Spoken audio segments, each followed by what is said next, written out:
Babia elefude ne amegede vawe be ovagwana be uno omele no nyue wona me o fo uno makeko gale no wona me do ole me va. Okay, yes. Begba mi amagbeto yo kata la nyigba ya ji ami dufe. Mi atogbo dufe. Okay. Amado va nyigba ji afi trojo gagbugbo va. Ova fehebe. Amado va. Ova nyigba jo dufe. Oku ojo. O gagbugbo tro ogbo. Ova fehebe. Mi ekpabo gbono na mere baba mi ma pa mesiki ele. Ziki ale fure no va na no va me o ziki re komo lo ma pa mo. Edolo a menya no kecho na besiki o. Enya la dis menya no ke we be apesiki. Anya mi mesiki kenye ziki o kana na mi obetia. For example, le fi avia kudro kwa. Fi ke mi no pole mi amekope me a. E wo aga kudro be igale suku ile gama. Apa me no le gama. Jojo me pe ziki yenchi mo ponu sofia. Okay. Togbi ziki obe togbo wo kale. Edo ziki dadi. Okay. Yenya va ozi. Okay. Togbo we le kope ya.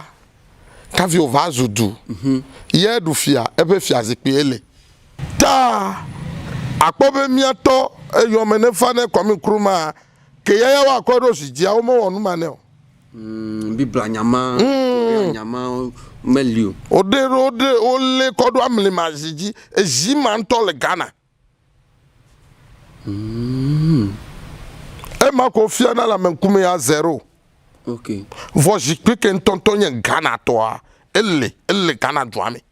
Sikpianya Ghana pa sikpi ntonto ye ko okonu na ele.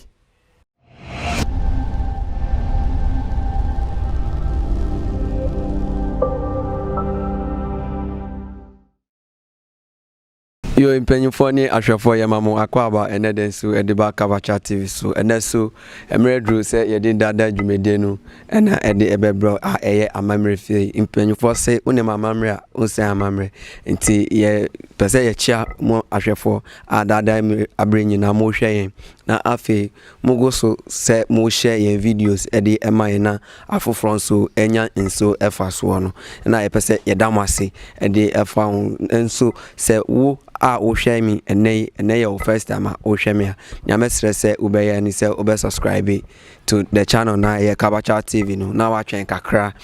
ube se dama bi ebe pie ewo o phone eche ho na afi wa mia edom ni so edi ama efiti ene ko ye the video bi etu ye channel no so wa ye first person na usan aka afi so ye wo Facebook ni TikTok like page no na share video no na afi jai wo comment na wa send bi se bi apese ubisa no fatu ye kenkan a ehun mo aye bi a ewo mu no ye bebo mode na usan akasa mo aye no butaya etadwumade echi eni se nananom edi amamre eni amane ene didi dwuma ewo tetemre mu emi se enemre mu yere eyafi amamre no enti ye pese ye twinben impanyimfo a omote amamre na ase se omo kirechen ya yetimi eti ase ye na yenso ye de abo yen bra se na omo so omo de abo omo bra abo awom ana edibo awoma ebepim enei enunti ye twa ye hu emretia wa bi ye saka ye papa panyi kese pa ye mobi enim no ebe nso enim no enti ye ko na se ye ba ye bebo apen no na afi nipa kwa oye ne nipa ban dwumedia odi ene topic no ye de ni nyina ebegu form na afi we hu nipa kwa ye ne de nkomo na so wanya so mfaso twa ye so ma medindi na kote Solomon Sunday ye ba sisia na afi ye de ene dwumedia no ahyehye so Ebasisia. Ai bi to tro manya huma no. Manya ya ba pokpro kan ya pasa we garo. Ai bi to tro manya huma no. Manya huma pokpro ya pasa we garo. Bi to tro manya huma no. Manya huma pokpro ya pasa we garo. Ai bi to tro manya huma no. Manya huma pokpro.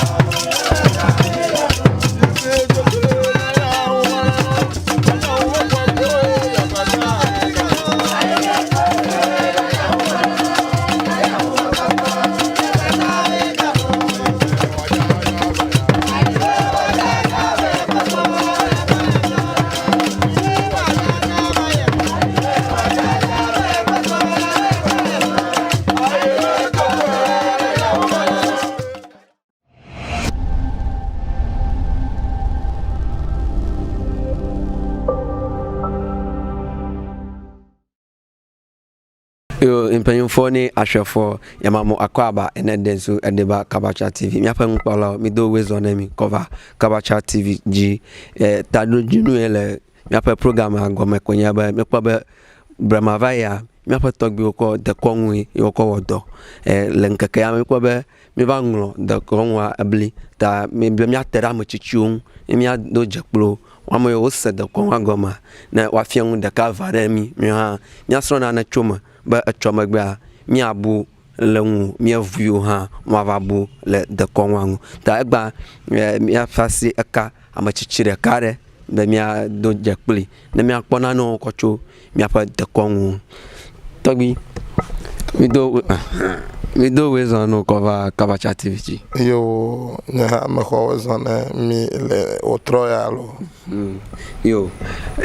de konwa ya jokomile un sosra mi kwa be mi o vio mi va gba aba mi nglo de konwa ble ha tambe mi asron chomio amochichu mi ogbo na mi ha mi akopele mi apagbe un sosro dagbe si agbo kwa mi ano moto mi anya ba fie mi chu ye fie ojabe mi ano mata mi tele amochichu da tamia bia wonko fia na le do na wana kuna mi apa nkpola ha wakpo gomala ma anya amefu mi je donkla egba yo me dakpe enjewa na be togbe azuma amene tiagbe 3779 enu gbagbe vi nkonyema Okay. yo da duko gana mkore ni sobe dela duko beto gana nkoma be dela amona mekete yombe dela na mekete yombe dela koma ga honkoma che ga kokpe Okay. ye togoto gana nkobe no matter how to be No matter how to be. ela be nyome de gana sokova megbono be no matter how to be la ejebo che avogodo Nyanta fay. yo na togbi le egba pe jododo ma miafa tadojinwa mbe mia strong kocho gbogbom jojo karoma amuba ne yoyi de bukogbo alo amachichi kos de konwo gomala ne hado loji yoyi ogbo nyai over globe yoji beneva menu anguma ma janajina alo nguma ma vanamu ta mi be mi abiebe nana deli ye o khamona anguma alo one top jojo me nyeba nwi obiamo la majaba wa famano ngata ma vamno yo me dakpe be mi bia ya le otroya Okay. bia ya ele fude ne amegede vawe be ovagwa na be uno o mele no nyu e wona ma o fo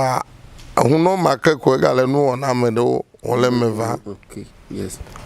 begba mi amagbeto yo kata la nyigba ya ji ami dufe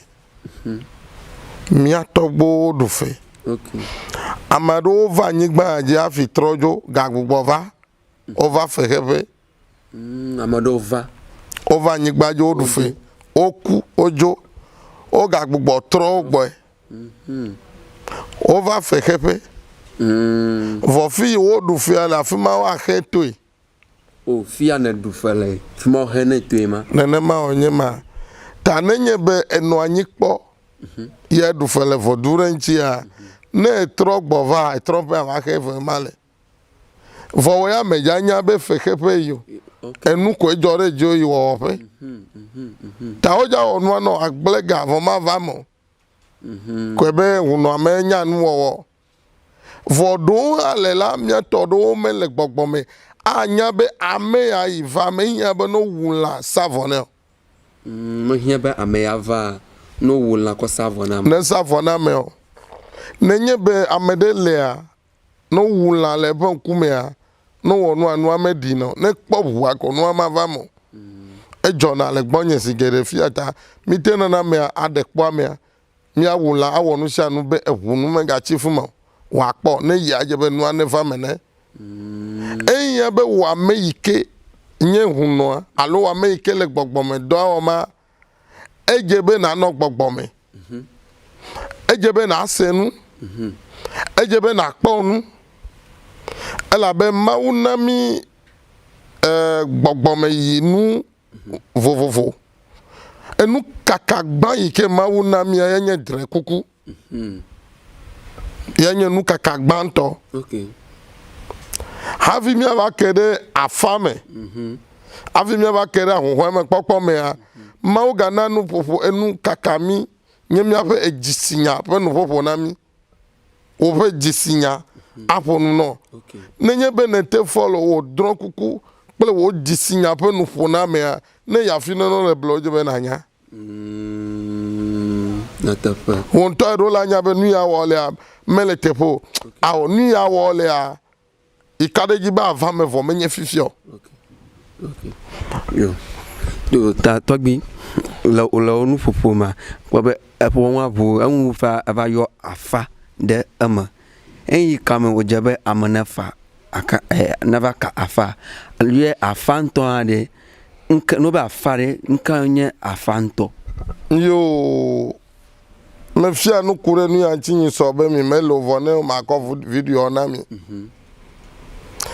afa ye check gbogbo onye le do koshi so mi togbo so ko so ga Egypt nyigbaji vomie togbo re bia bia nye be bia do ku obo pete to mo de ka menye wo pete to mo de ka over ma vo yesu bo subo kenya fa ya che to mo de ka Okay. pla me bubu Okay. ye amado cho to afi bubu pla be subo ne gere mi abe vedome alo cho le mi aba nyigba agochime side va do de vedome kaka do de blue me a makpa me de ke na yira fa ba je o kake o po agbogbo menu o kanu o savon Okay. vo egbia ameyo o kana fa ogro na be to vona afala man take po na neke o agblo wa no tepo vo mele tepo nenemo edo wa be ne me kwa fa wa ma wo se o so le Benin va do re Togo va do ra ngolo nyigbaji le fi ke me le fi viade ezu afazu abe jojo menu pleo ela be o togbo ba lojie o ko afato le mo so so ame Okay. Ke afade do nyangu o srone alo enyangu o kokana am. Ba ekpo be wa go be je do be na ko afa vomio mi agbo na je do be no wo se no Okay.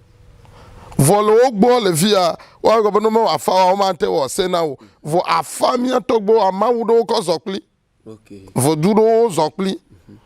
e vino no do mo ko na fa ne vo mi agbo e vi ma no do mo te wa se ne Majibe ma va akpamagoji. Manya vovo toto al mabe. Eviano domana ama wa afane ple evi mano domana wa ji adali ho afi ava no afa vovo Yo. kala mo va vovo toto yi le menye be eyi wo fofu a kukere ku efua le dome Okay. edo le mele hoho edo le amele totro Okay. ame sisi ba da si temo be de vi aje be okpo be poli kaji wo le gbona hafi mele hoho kafi efua le kaka pere kaya fima e no va pokpoli a yo be je bo no afane de vi afi no ji Okay. ye okona no ado tepe ye wana afane de vima vole mia pe gbogbo me yi me a nenye bo wa afane de vima vo wo ji ne do pe de je no trokplo de vima yi dezu wa tropo ehunkua ela be fo do me a ya ha nyi gba bubuji onye Natapa. Fodoma ha anyugba bubuji onya. ya o ye ta ogwa na bobe de via nu ya wo so jopeve mia be jope nye ga na ye nye fo do me Okay. tàbí bíi ẹnu jì o yẹ bá káfọ anyigba jikọ anyigba jẹjẹ abiagbe o Ha. Ese be ava anyugba bubu. anyigba bubu ji tàyà tẹlẹ gbẹ biagbe o Okay. ne biagbe o ne dun chifu a ha fi ye ante wọn nọ kíkí amẹ tani nye bo kwafọ náà le dọmẹ ye wo jiwa ne de via je shishi vado epede kwa ejebe no gbugbo klo de vi ma izu wa okon ne ela be ele dome o me plota ne fone kwa fa ro la plota no okay yo mia fa nkpola mia fofo togbi amanechi agbe ha ele ejedo egbe mi gbogbo srom alo mi ngede srom cho agbo mi nyaba unha na srom cho agbo ta ne egbe nye zigbanto ne le mi akpom ma station akpom ne le nye Kabacha TV nya de kukube na subscribe ne egbe nye zigbanto na subscribe na jo video akpobe angbrade ava de screen ajiko na mia aside eji cho egba koyina na mi da video are le mi afa channel dia we nya magbanto ke wasi ake video ma ne ma kan mi le Facebook le YouTube ta na like page ne na share video ne na da comment ha ne nyare le ne jibe abia mi afa comment section na gomia na comment andala fama ko mi ahni ko ndodo ke elewa mi adonti akọ anaw ta mi le ji le mi afofo le ejaduru ama okay ta togbi mi ga vagbo mi anyang gbogbo koku de afa nya ya na economy egbe ta le afa kaka guma no afa na mavo ogbo no be mi okpolo ya mi ojabe na wo pele ya me jabe na wo ko mi obe na wo ye na mete ewo nma o de gba no kplo irezu ye ne va po ku ye kpoli kete eko yo leme o do no ne me nyiwa egle na medome apo na ne kema ga jejo vo ne nyebe eva kafa afa me la si o ye ko eva kafa le kpoli me ogbono be gadunu yo ankeke wi ade ko anyi koma 16 days wi adreji ko eko ato ne make no kafa no be na savoir ya 16 days agboji a no savoir no ma torete po ka jebe no ga kafa ejebe no ga gbogbo popole juma wa gbo bi agbe afi wa we evele ne kafa ye poli duaze o se novo ye ga ba po bokoro bo be de kananu ba ne ko poli duma na ne ga ken no kwa poli aga trofon nkenye nu gbegbele poli ama na jorejo ta no gbenya se no ho kwa megaro authority da ko eduma na mereke be ne kanayo okay vonu me po se na o aga te ko duma na boko bubu ya cha ga ya gbleta bubu ne oh okay na chebe egba ma vagbo be na ka afanam na don kaka na be ma varen kaka maji ya wonto nyento malivu bo kama ire tepa bubu ne me ire tepa bubu ama ma kana ma ya totare kamalen kaka na kenam ho ne glonti nya na mo ne me ya ma bubu gbo ne ko ina dutete ayi ne boko bubu a ante keno ya cha ga te de me no kebedo mahia ye bo na aga se nu amawu okay vono savoir na ho no savoir no ho vosa ke zele nu ame okay no se no ho ya ko ga ba po boko re ko bere kana fa ba ko ga ko poli ko ma ke wo saho ke vza bo wo guda poli a no ga khle ko wo sagbede o eje be enu ko bene enu gbegbele le poli a me ro ga ajore je o okay nene ma ole ma ye ma mo mese wa yo no ka fare kanowa wa no kona mo wu ka nke ala gboja vi obi wa savoir wa savoir nya kele a enya akole e koro lo duna na meneva kafa anyi koma gapopo o ma deko 6 hours la be do inde ko jok pata ko ma mi bi o kadwa okay ye ko gbono be edu ya ze be me gado agbeli o oben keke ne na oben keke wi ade afadun keke wi ade atenyi koma gapopo ma ade kwevo na minya be no o ka fa no 6 wa tagbono be 16 days akwado lia mejebe nadu aka ono ga gbogbo number akoma do no be 16 days magawo in 6 hours nye gaƒoƒo amade ate ŋu aɖu ekɔma dzi nkata ne mɔkaŋui ye ta me gblɔ be ehia be mi nɔ gbɔgbɔ me me be me nye afa ko evɔ enye nye me kana afa o enye me ko afa me kpɔ teƒe ɖeka tso okay etɔ nye ke dzi me ko afa o mia agɔtsi me mi nye vɔ vedu yi le gbɔ nye so nɔ nyo de va le ma ke vedu agbɔ va ƒe yɔ be ma ko afa okay na yi ta me ko afa mi so be ewo nye minister ye va kafa okay yɔ gblɔ nɔ be na nyikɔ for example gaɖumɔli o nkeke 10 ye mi va yi conference compose nye be na ɖu nu minister pete na anyi ma te gbe o ne du ya ɖu kɔ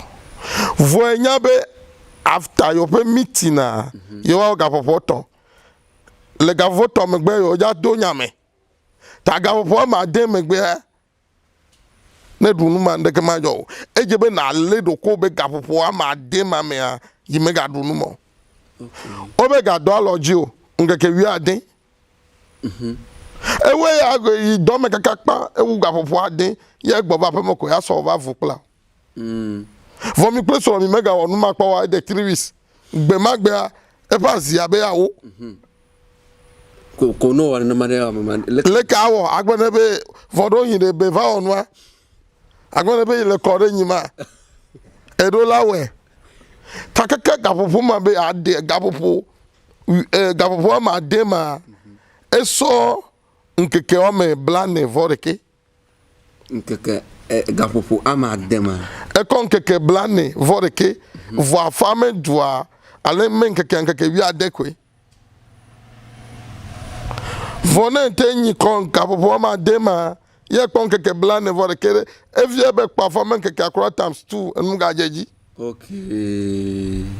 okay ese nya me da ye wɔ ba ma kpɔ gãtɔ sana vɔvɔ sa me dana ekɔ nyinyi le miatɔgbo ƒe agble mea miatɔgbo te nyina kɔso ŋdi gade ŋdɔkusu ga eve koa wo de kɔa ese nu ke gbɔ mi le da ɖe ye ta wo le be na srɔ̃ nuku ɖe gbɔgbɔ me egbea mi be miatɔgbo ƒe nusia le bubu ma edze be mi fia nu amewo ku ɖe nua ŋtsi ne mi me gava bu mi le mo abu okay ese me da ta gaƒoƒo ma de gaƒoƒo 40 nkeke 40 le me okay vɔ ne me nye no gblɔ go ba la kpae ame nyina kɔ nkeke 10 kɔ kakaka egbe nye nkeke 14 ko du kɔ ko kɔ enua kɔ wɔ nkeke gbogbo mo bete wo fia nkeke mo bete wo fia okay ese na me da de ta nenye be o do kɔ na o be nuya gawo nkeke ama dre vɔ fi kele abe emio la dzi si no do kɔme na mi adaji ela be de mi le sasa le yi fi ke mi va do ado ma yin ko do kɔnɔ yɔ ko le ga ma no doa kaki ni nye be te nyam le man keke ya wa so de keka sa do enyi ko avo efo ye na ne ke ma jo okay ndeke me ja jo ekpo kpolido ne ire zu o te na kpolido a wate gbo no be kpoli a efeton eko ya efeton ko anyi o gbo na do be eko ya le chiton ko anyi kete kata nkeke wi ade to ma te gbo no be na anyi keke ton alo ga popo ameton o me nya me we okay ba me muso yeta nenye be afa le gbontonto la mli makonu ike la fa me mawu etro onye afa tro onye le dokoshi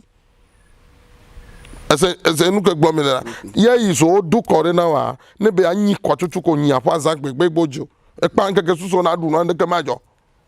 ne me gbo me kona me de le kaji ore no gbogbo bia gba afa nto be nya ya to gba suma gbo le tebia no wa poli du anyi gbo no poli jongbe la ze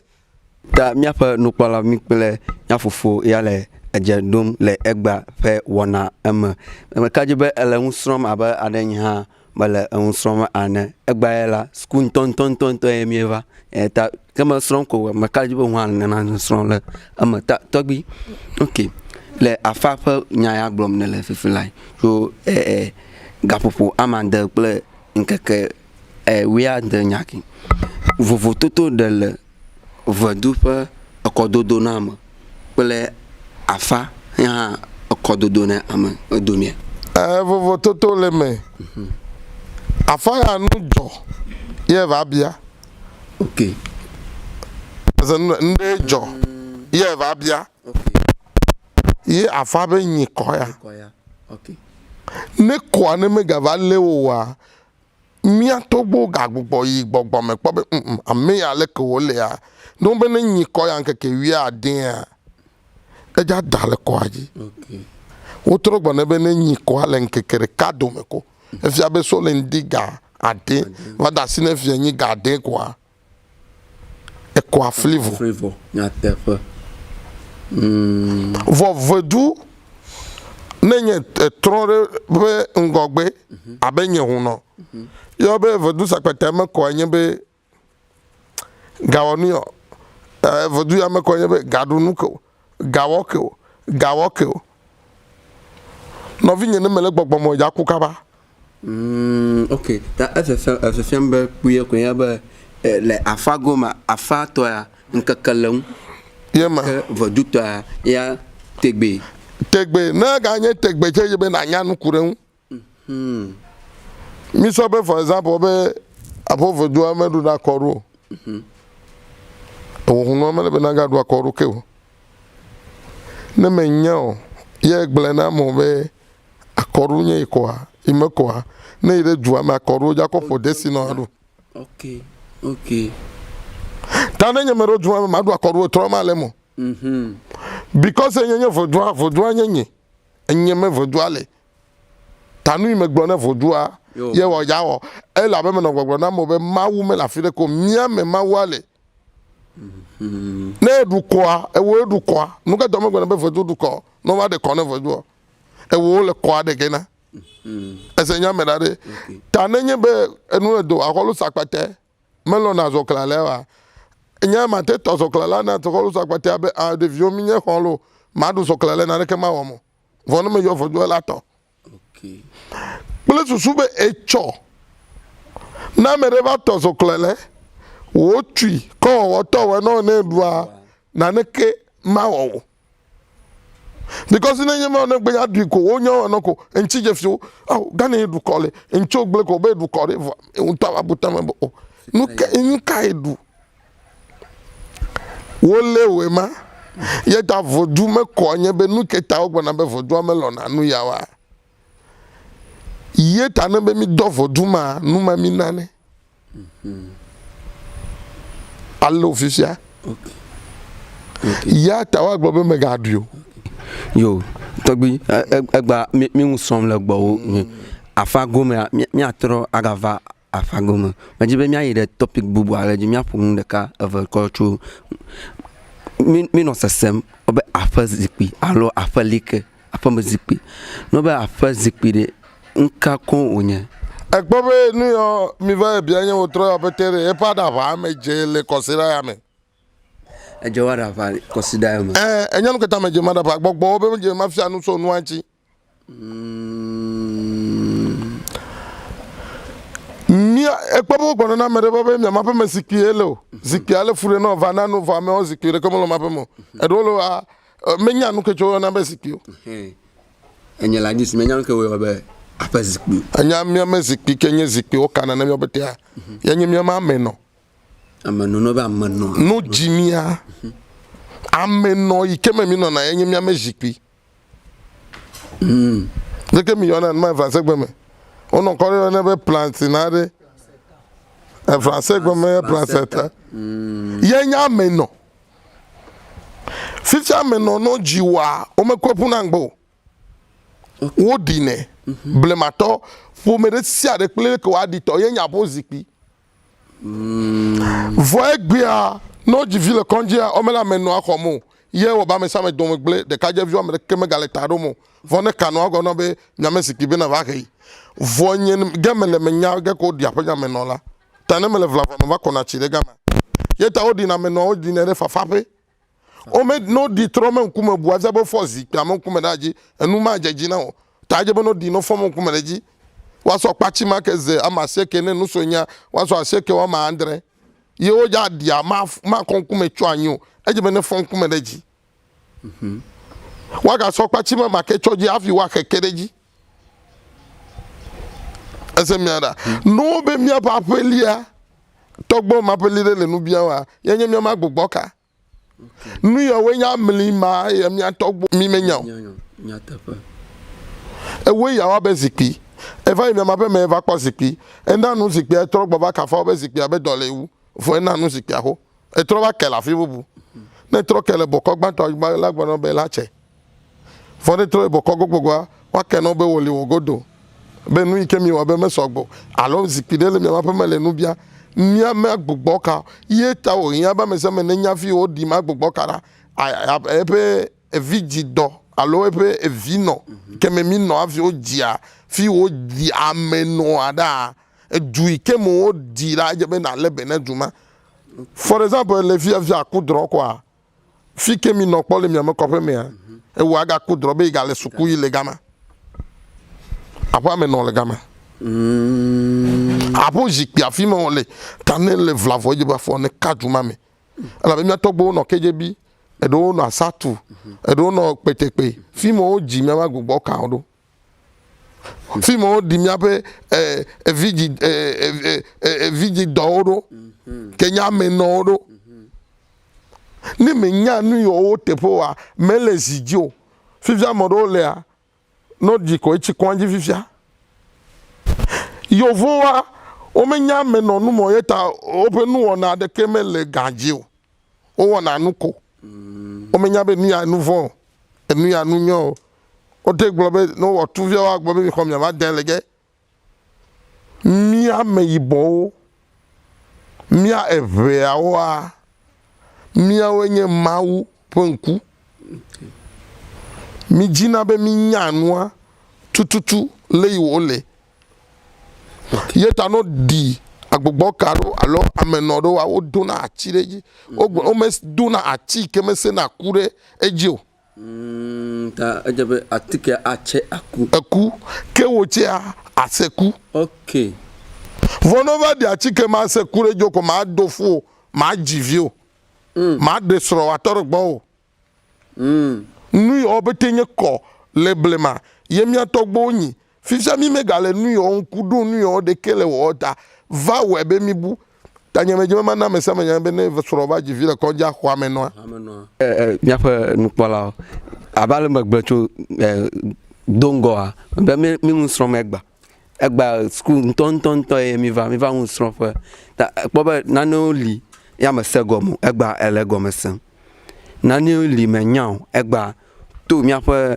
do na ma alo mi afa sajiju kla mo chichuo akpo egba elegom esema ta na egbe enye ozigbanto ne le mi akpoma station akpona le enye Kabacha TV medaku na subscribe ba achomegba na mi da video ale mi afa channel ja azomegbanto sike wasi aka video man na ma no mi le Facebook like TikTok ta like page na share video ko wo comment alo nyare na jibe abia bia le ne bia me na bia mi akọ ondodo akọ now to mi de mi apa jarudo aji nya glom ne mi egba enye to me la me le a bit confused ala be ajaya amado ikra amado okpo ya wo na masago mabe no obe afazipia nwoli onye ofiefe ya pa togbia do alo fuma de siada amade ji oto afi fuma mava ta miakata miachoba mato miakata miafoma mato havo amade ifankoi amama akujo enta mama kujo a ya mema yenye afa fazikpia afi hu na gbagba na mi egbe be nwu ya nenye zikpia a bit confused na yo na mi agbogbo va togbe jikpi dzɔdzɔme ƒe zikpui yɛn tsi me ƒo nu sofia tɔgbui zikpui wobe tɔgbewo wɔ kalẽ eɖo zikpui da ɖi yɛn nye aʋawɔzi tɔgbewoe le kɔƒe ya kafi wòva zu du yɛ ɖu fia eƒe fia zikpui ele.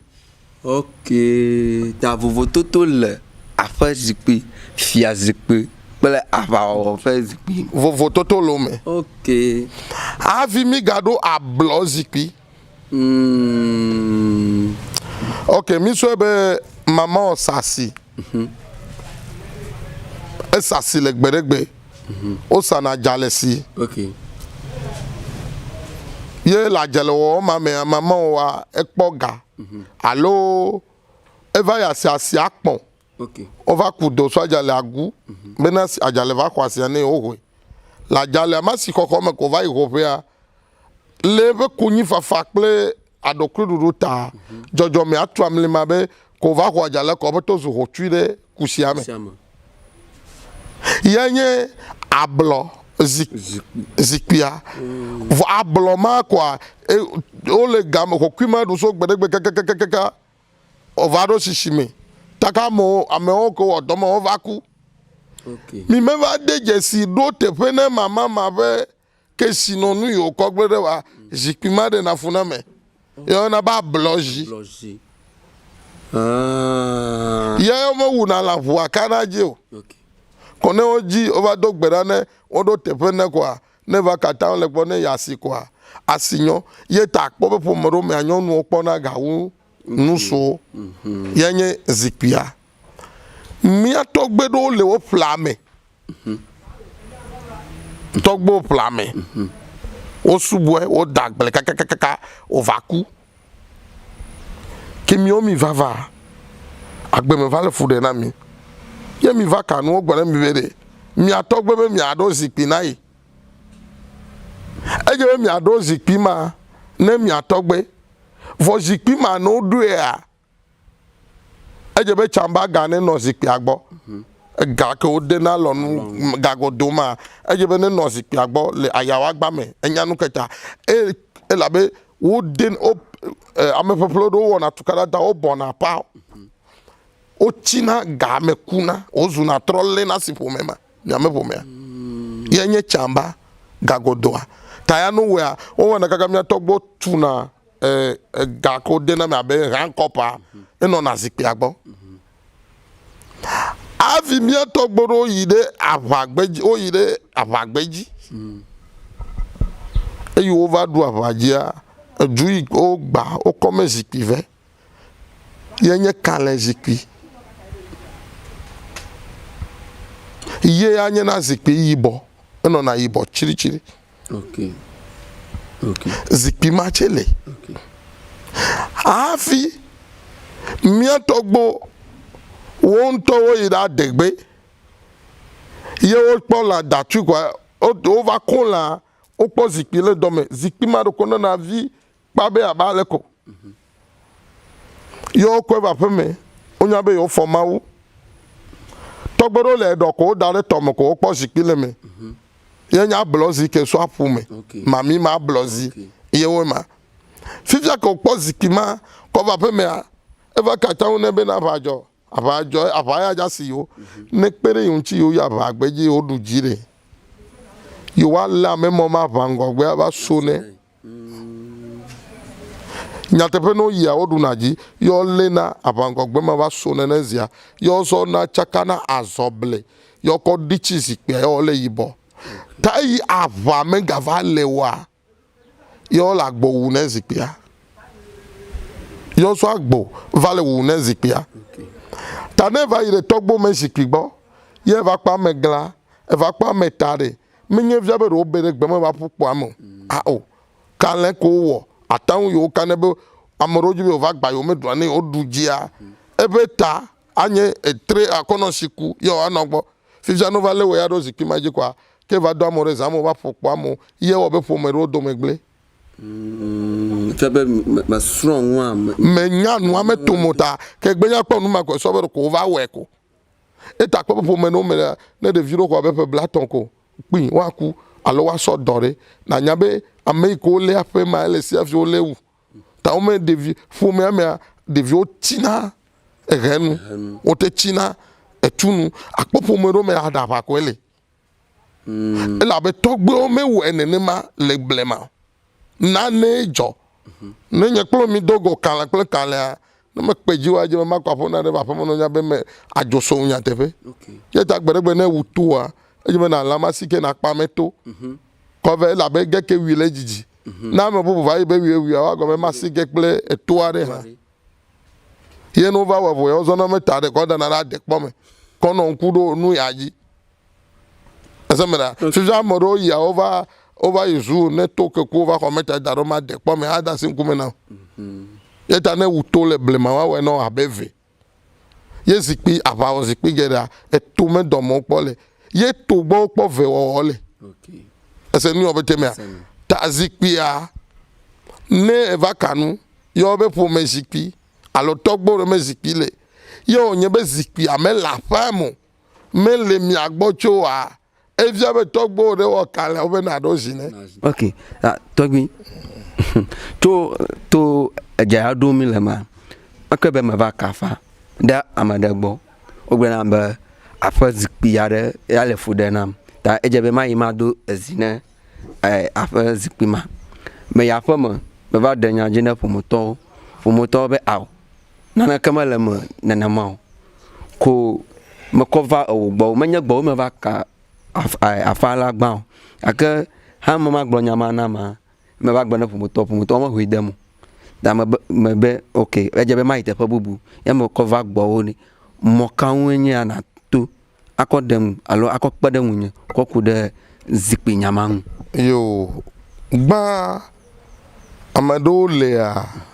womante wɔ zikpuia ŋuti dɔ ne mi wɔe na wo ta emɔ yi ke enye tɔnye wɔne toe nye be woana be nadzi zikpui afɔti atɔ̃ ve adzi klala dada ɖe abɔ adzi fia afɔkpa ele agbo ƒlege ne eva kɔnu le miawɔ nɔ ale wonɔ zikpuia dzi elabe aƒo se ye le zikpuia dzi aƒo se me ye zikpuia le ye se wole gbɔgbɔ nɔ be ɖe yi ƒe zikpuia ne me le nɔ dzi wa ne le dɔ wɔ ma kpɔ ta ne o elabe dɔa tse mexɔ zi o ne sewo mexɔ zi o ko tse dɔ mexɔ zi o ta mi wɔna kɔnu me na me vɔ hafi mi awɔe la nenye be egbe ke nye kuɖa ye wo dzi wa esɔ bra ɖa ke va yia miaɖa nu ne ŋɔliwo awɔ saɖaka ne ɖeviwo le egbe ke le egbe ŋdi mea maɖu dzi o maɖu ata dzi o mi le ama do ge ne wòale asɔ agbo ɖe afɔ nɔ ada afɔ afɔ nɔ afɔkpa afɔ nɔ ada avɔ ɖe abɔ nɔ ale wo nɔ zikpuia dzi be gbea ɖe mi le wo nɔ ese wo me zikpui dzi maganɔ atsitre o maganɔ saglala sa o elabe ne mexɔ zikpui ma wa ne mla nyaƒo dzɔgbe anɔ saglala sa ya mo nɔ drɔvɔ ku aku drɔ baɖa be le avuwɔ aƒo se me na nye o take mla nye ya le atitre gake ne le nɔ anyi koa mi kple mianɔ nu sia nu wɔ dududu emɔ la bu nɔ elabe ame ɖewo le ɖe no va nuwɔƒe womehiã be mi wɔ vɔsa na wo doko ele be mi xlɔ nuwo miafia afɔɖoƒe be wòale esemea ne mi gbe nya le wonɔ zikpui ma dzi koa ele kpa ekpɔ be ame ɖewo mefia zikpuiwo le kura gbeɖegbe womenya ŋuti o. Me va wɔ ɖe nyisɔ le las va yi le Tsibu woma va wɔ zikpui gã womenya ŋuti o womenya le kɔ wɔnɛ o ta nenema ko wole xɔa me ma gake yi wo ŋdɔ va le nu ka ʋua eva tɔ ma me va wɔe nɔ wome blema trɔ ke nya wusa vodua ya kplɔ me ma va woyɔm be yewo gbɔna gia sɔndi ma yi ava wɔe vɔ menya ame sia me ante wɔ nu yawo nenye be mele nu se o mele gbeɖiɖi se o vedu ɖewo le nye me va yina nye me wɔ mele gbɔ nye le aƒe me le gia o gake ne me ɖo vodua gbɔ ne me tɔgbe wɔ ƒona na balo wɔna ya le o eɖewo le na me tsitso le gama ko wɔna ta le no alewo wɔna nu ya le blema ya ko no ne wo wa tse ya edzi la dzɔ ye mi trɔ le na si ne zikpia na me yi ke wòasɔa mi kpɔna gbɔ wɔnɛ me va wɔ ɖe la ɖaklu du ɖe me nyi sɔe oba meka no zikpia no mbe mega vo o komi ko zi ayi de to metro gbona ameka no no eva jeji ye mi wo ko na le zikpia no fifia gbe mi wo zikpia vo e gbona be zikpia be ja na ga tabe makpo date ke won lo de mo anu anya bo me de anya de ka ko da no ba o me to be de da me 170 million ta nya me gbogbo ko ga korora fuma be no ko odo de le sikpe kwanji vonya nu me va won no lo ka ke gbogbo afun na yo ta to bi me ma bielo le amalala ado azijia kokoko do hia ba wona yi amagbo le ipa fama alo amava gbo la e ma agbonyo wo na le ne ma le o ko do apozi jivifia egbonyo le fia ma we no le menyi be ma va gbo la pe mu awo amodo le onye fiawa ne wa do fiawa oklo no va gbonyo ma do ziji me gbana heroji ado ziji awo fia konu pete no have you ever do fia be le ti to megbe tana me do di kaklo wa era no problem blema tono le fia do gere do kona me ado ele juame okay yo togbi mi adakpe no be egba elengu afia mi ta nupola akpane mi ha be mi jo mi jo pan mi pele mi ofofo mi le ejadom egbe okay togbi mama bie tu de kon nya agbom ne mi le fia alo gbogbo mo fo nu jojo mi abia be ke mi afa jidudu ako president pe side amasiama no ko gbona ezijidoga oko ida bible alo korea ya oko no sueko no amama oko no ezijidom do hiaba nyako miapa de kon mo akola mama do eziji alo bibla kle korea azamola yata na onwo maji jana mi le ni ma gbo ye be do ko na be do mi kanu aviva gbonye gbe a la be ni obete me fiel la penye groupe ro me ke tanu obete tozi en obete topiti d'accord no be eduo pe hihia pete Ghana pete me president o ja do ziji ye over so bibla alo Quran bibla ya che tro nya mere o ko yo so gbare hihia me okay Quran ja mere me tro dure me to me mawe okay ka kele Ghana anyigba ya dia Ghana dukwa edo jipi nye jipi le blema konunu ta akpobe miato eyomene fane komi kruma ke yaya wa kodo sijia o mo wonu mane o bibla nyama melio ode ole kodo amle majiji ejima nto le Ghana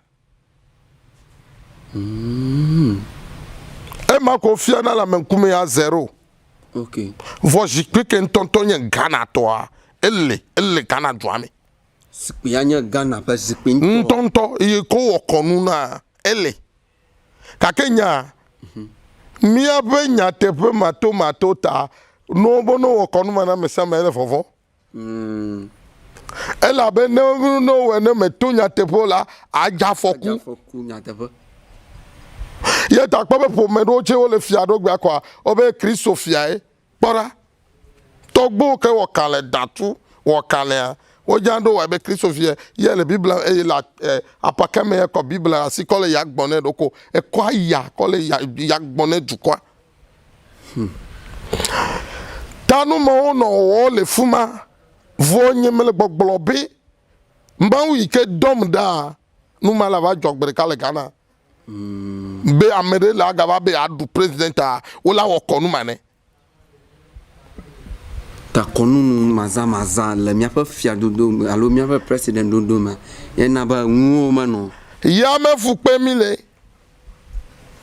ela be no wo konu ma yo do jikpi ajiko a enya be duko azu ito la mlima me a ne pe 3 elle a une compose be amesa me na ndudu magipi mapa magipi anya compose be amesa me na kreme blema avodu okay ta ya mia US mia ba doga mia ye wa gbanwo malamon non fivia obe de viole fraud wo hein ole ga ko le yo vosi yo ole fivia va yo mi anko na yo vo ko gabe o va ko pom yaji wo me nkume ka kokodu ya le ko aye ya me fraud akwe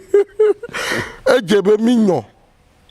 le mia do kome okay ne mia me yo ke le togbe konu da shide no wana mi tepe le Ghana okay yo togbi abe la mi som la gbo papa okay to nya gbo na le na mi gbo to president gbo fifia mi ava anyigba mo le mio gbo to mio side mi gba po ba fifia afia dodo a mio gbo to ha mi ngro mi afa do kon wa bla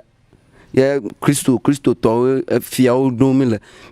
gbo to re nya kai le na jebe na gbo mio gbo to nka o jebe mi ala ba doa mi se go me ba doa mi me to nya doa ni magbro no mia e ore capacity pepeme ikele mia shia elolo aseme dade nenye be mia togbo me o me jivi nu suvi le gberegbo ye o le o ba me people o me vi o kodofia benele zikpera nyi ne i vi va sino no a ame mo va le nu mo desi le gbe ela bo nya be no kon wan to na yo do me agle ela bo fu nyi kodibe e vi ma na nyi ta o ko le fia do me ka ke ne yo me jiji me vi va sila mi o mi ma ga du fia ke o ka ke gbe o va kwa nyi gbon we le fia do ge a o ba me de university o ta o ma le do fio vo me in tonto zikpe a chale do ma in SS code do ma in GSS code a me ma zikpe ala fonu na la lome bene fo gbon zikpe tobe ne wale ne fo de du kwa ne savoy ta fi ba so ba nguma tiatia ya fu dem na me ta ne nye be togbo me zikpe le ya me do me tor ke mi me gbe ya de su ko kwa toga oke nya me peplele togbo ozu toga gbogbo jojo me toga via ke de university o go do fia no ye wo kenye nu atawa ba me na poga jamais nya ma jo la ponyemo kene ba me ke ma no zayo manye fu de na mi na mi le ya konye nu ela be wo be onya gbaleta enya Kristo menu ya magba be agbara nya subo amejuro khose ese merade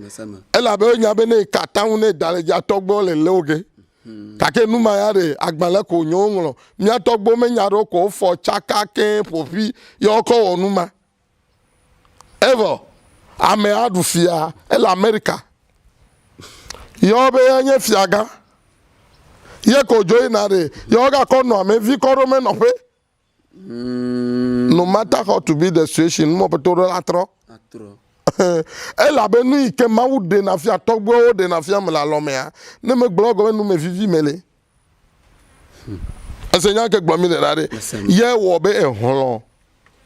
ko vabu me bia me de nyi so be de nu ka tole nu ke mi dona la chinwa o bia le groupe de me bere nu ka ta o ne be jonu amo be so kamenu bora obezo kanu ye vazu donu vonu anye jesi donu si fiaba keno no pole moji ko anya be fie anya me ya jonu ke wa pala lo chinu ko anya be fie jonu ko pa ko anya be chamyenye jonu ke wa pala lo chinu ko anya be sikito anye jonu ke wa pala ko anya be vedusi anye jenu ko wa pala ko anya ba gbosusi ya nyenye jesi donu mi atogbo ko de jesi ameke po me vie nyele miame dume fifia akwa nsame fɔ yeye wa de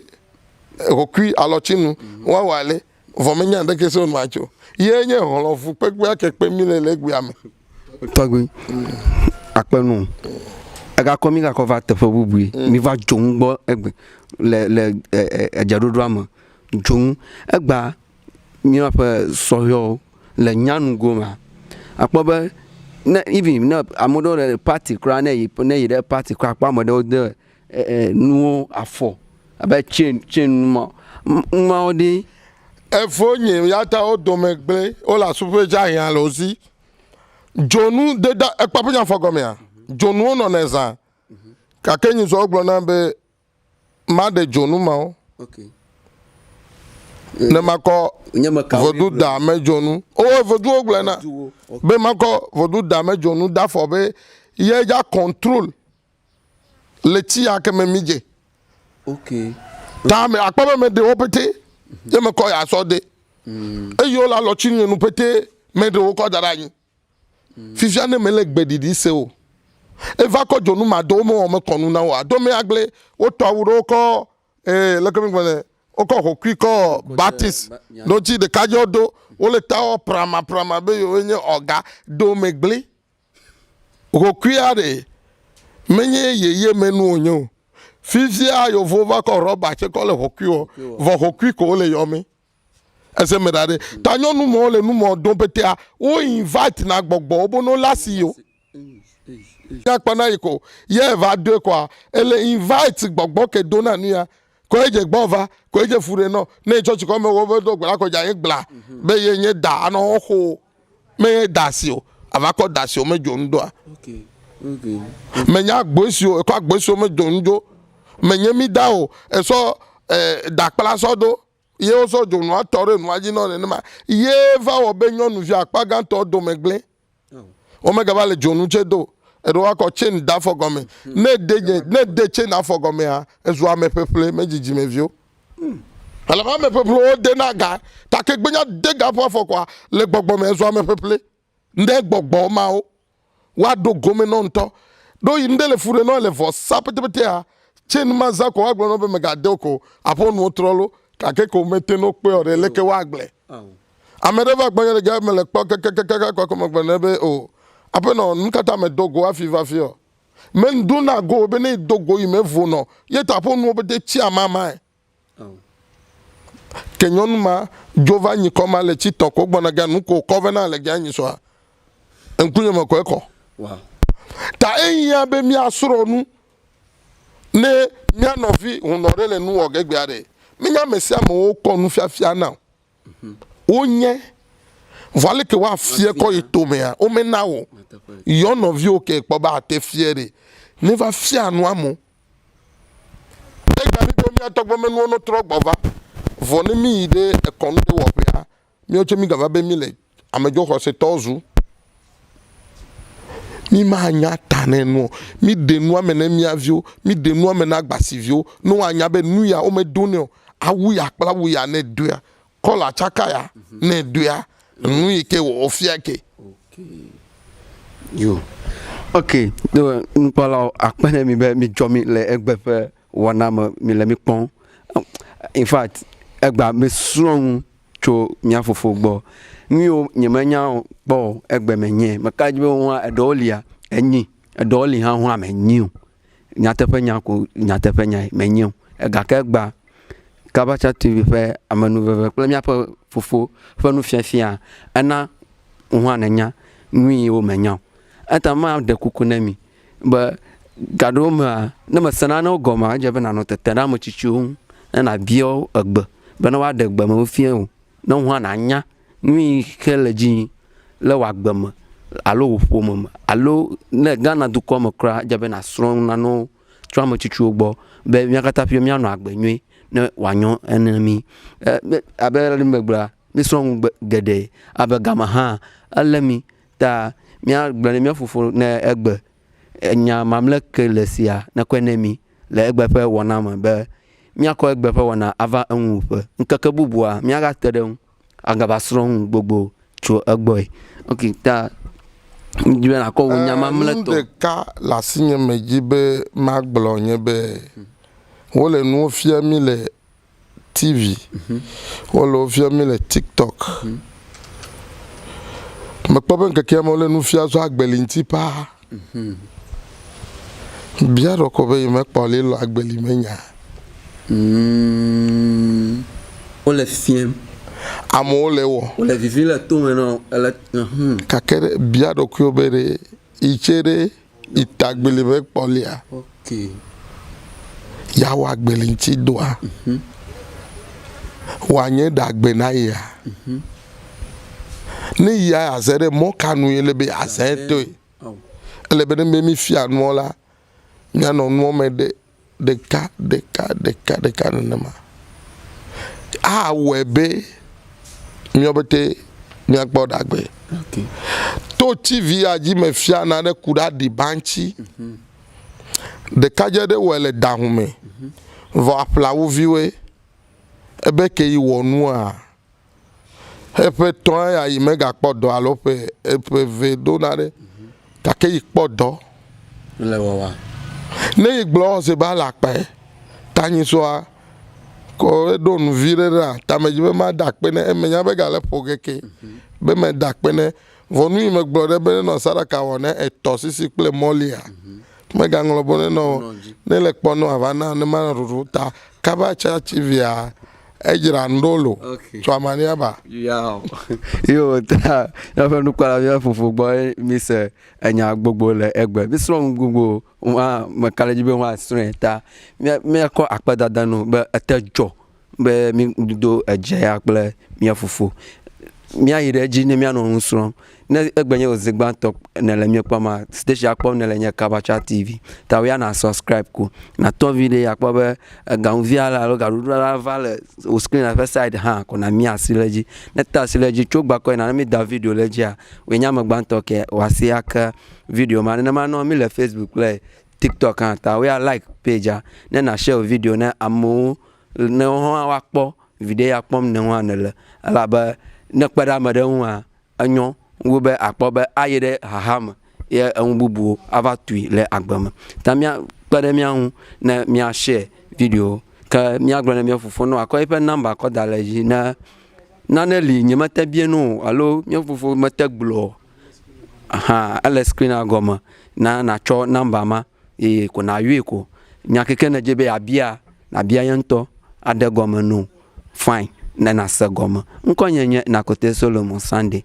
miaga dogo nkeke bubu ne mi dogoa miaga va srɔ̃ ŋu gbogbo tso mia fofo gbɔ le egba me ya la miedo bye bye ne mi kata bye bye